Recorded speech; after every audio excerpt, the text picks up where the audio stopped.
வங்கதேசத்தின் புதிய பிரதமராக தாரிக் ரஹ்மான் இன்று பதவியேற்க உள்ளார். தாரிக் ரஹ்மானின் அரசியல் வாழ்க்கை குறித்து இந்த தொகுப்பில் பார்க்கலாம்.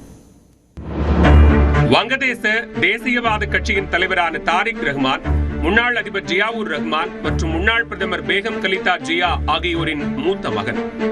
வங்கதேசம் பாகிஸ்தானின் ஒரு அங்கமாக இருந்தபோது கிழக்கு பாகிஸ்தானில் பிறந்தவர்.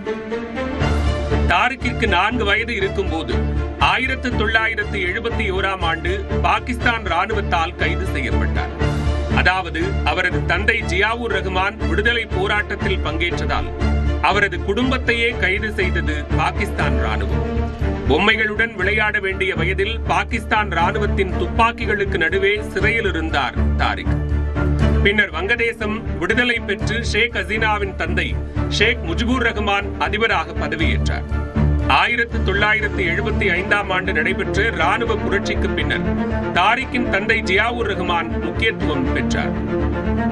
முதலில் ராணுவ சட்ட நிர்வாகியாக நாட்டை வழிநடத்திய அவர் 1977ஆம் ஆண்டு அதிகாரப்பூர்வமாக அதிபராக பொறுப்பேற்றார்.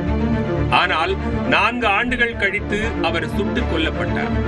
அப்போது தாரிக் ரஹ்மான் 13 வயது இளைஞர். பின்னர் 1988இல் தனது தந்தை ஜியாவுர் ரஹ்மானின் சொந்த ஊரான போக்ராவில் சாதாரண உறுப்பினராக தனது அரசியல் பயணத்தை தொடங்கினார். அப்போது அவருக்கு வயது 22.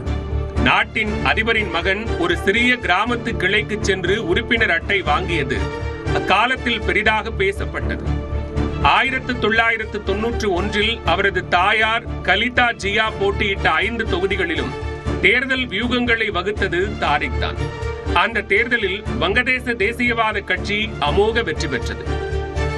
இந்த வெற்றிக்கு பின்னர் அக்கட்சியினர் தாரிக்கை கொண்டாடத் தொடங்கினர். 2001இல் வங்கதேச தேசியவாத கட்சி மீண்டும் ஆட்சிக்கு வந்தபோது தாரிக் ரஹ்மான் ஒரு அதிகாரப்பூர்வமற்ற சூப்பர் பவராக உருவெடுத்தார். டாக்காவில் இருந்து அவரது அலுவலகமான ஹாவா பவன் 2வது நாடாளுமன்றமாக செயல்படுவதாக விமர்சனங்கள் எழுந்தன. அரசியலில் அவர் மிக உயரத்தில் இருந்தபோது அவருக்கு டார்க் பிரின்ஸ் என்ற பெயரும் வந்தது. ஊழல் புகார்கள், ஷேக் ஹசீனா மீது கிரானைட் தாக்குதல் என பல சர்ச்சைகள் எழுந்தன.